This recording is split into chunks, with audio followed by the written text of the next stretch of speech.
Alors, suite de notre petit tutoriel pour réaliser cette pièce, avec sur cette vidéo deux petites choses. Je vais vous montrer comment enlever, pour l'instant on a une forme rectangulaire, comment enlever de la matière sur la pièce. L'idée c'est d'enlever cette partie-là de la pièce, et comment ici enlever de la matière mais pas complètement. C'est-à-dire ici on va juste enlever le nécessaire pour poser le plateau sur le support de plateau. Alors, bon, on va reprendre des choses qu'on connaît, donc actuellement on a la pièce qui est comme ça, donc on a nos 4 trous, on a notre pièce qui est aux bonnes dimensions, et comme d'habitude, je clique sur vue de face pour repositionner parfaitement ma pièce. Je retourne dans l'esquisse, et dans l'esquisse, je vais réaliser dans un premier temps mon cercle. Donc mon cercle, on me demande sur quel plan je souhaite le réaliser. Je vais le réaliser sur cette face-là, donc je clique sur la face. Et je dessine mon cercle, un peu au hasard, parce que là, je sais que je ne suis absolument pas dans l'axe de ma pièce pour l'instant. Je clique et je précise le rayon de la pièce. Donc, je vais mettre 42, ça fait 84 au total, voilà. Alors, maintenant, il va falloir que je cote ici l'axe de mon cercle. Donc, comme ce cercle il est parfaitement centré, eh bien en cotation intelligente, de là à ici, je vais pas avoir une pièce, ma pièce fait 120 au total, donc je vais mettre 60. Voilà. Et enfin, donc je valide ma cotation, donc ça vous connaissez, on l'a déjà vu dans une vidéo précédente. Ensuite, deuxième chose, de nouveau une cotation intelligente pour bien centrer sur la largeur ma pièce. Donc là je vous rappelle que ma pièce elle fait 100 de large, donc la moitié de 100 c'est 50, je mets 50, je valide, et je valide de nouveau.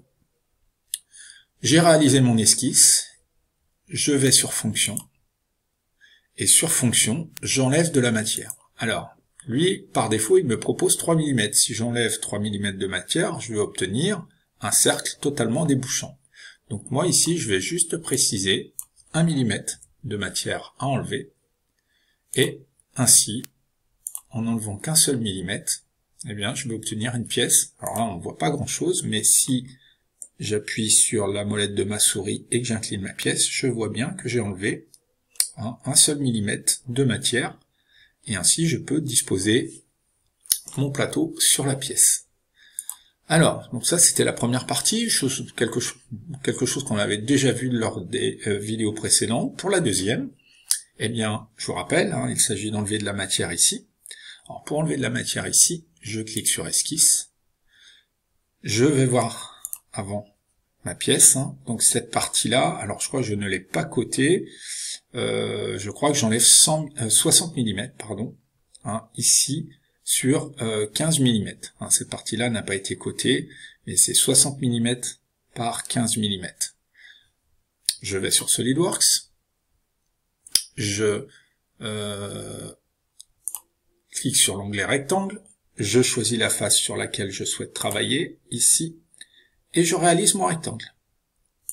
Alors là encore, mon rectangle, je le réalise à peu près, voilà, je suis à 60,87 par 14,35, c'est pas grave. Ensuite, eh bien ce rectangle, je le valide, je vais préciser les mesures, donc je clique dessus, comme pour le premier rectangle qu'on avait créé tout à l'heure, il me demande de bien vérifier que c'est un rectangle, que les lignes sont bien parallèles, je valide les propriétés de ce rectangle, et je reclique de nouveau ici pour y indiquer 15 mm de largeur et 60 mm de longueur. Je n'étais pas très loin. Voilà.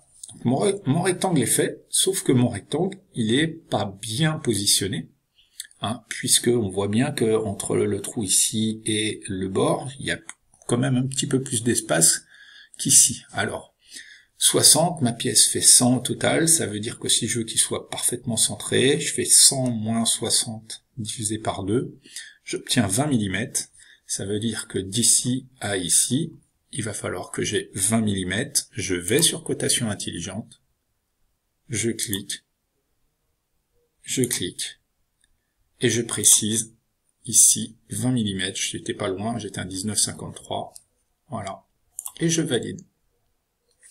Voilà, maintenant que mon rectangle correspond aux bonnes dimensions, maintenant qu'il est bien positionné, je vais dans Fonction, et j'enlève la matière. Et là, je vais enlever, non pas 1 mm, mais 3 mm. Voilà, je valide.